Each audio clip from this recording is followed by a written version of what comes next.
If you ever tried to fly somewhere during the holidays, you know how stressful the crowds, potential delays, and cancellations can make the experience. There's no surefire way to know if each flight will depart or arrive at its scheduled time, so you can expect to spend a lot of time waiting around at the airport.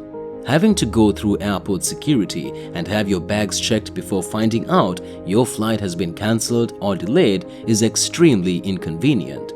One of the most difficult aspects of being a soldier, according to Keaton Tilson, who enlisted at the end of 2016, was the long periods of separation from his family. He was able to spend Christmas with his family in 2016 while he was stationed at Fort Hood, Texas, but then he had to wait 5 more months to see his mom, dad, and 2 younger sisters again.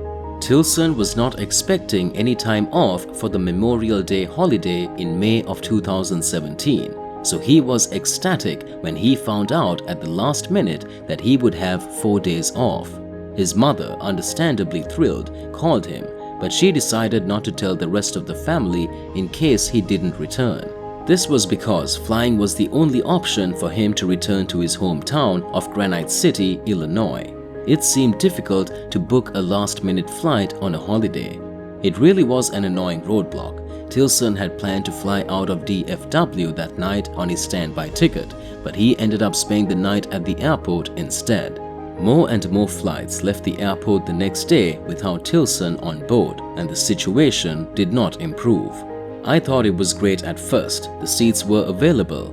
Then something happened and he kept missing flights, she said to the media. Tilson stayed at the airport for hours without giving up hope of hearing good news. A good Samaritan came along at the right time to brighten the young soldier's day. Josh Rainey, hearing of Tilson's predicament, approached the counter and inquired as to whether or not he could provide Tilson with his ticket for a flight that was scheduled to board in 10 minutes. In light of the fact that the counter agents had already informed him that this was impossible, Rainey resorted to Plan B and bought Tilson a ticket on the next available flight back to Los Angeles. Tilson was taken aback by the stranger's generosity, but Rainey assured him that it was the least he could do. When we first met, he shook my hand, walked away, and then returned to ask if he could hug me. The hug he gave me was more than any money he could have given me. This decision will cost him at least 4 years of his life. He was granted a week of vacation. According to Rainey of ABC News, he had to get home to his family rather than travel or see another country. Tilson's mom was equally thrilled by the stranger's kindness. She reported that a few minutes later, Tilson called back all choked up and said, "Somebody just bought my ticket."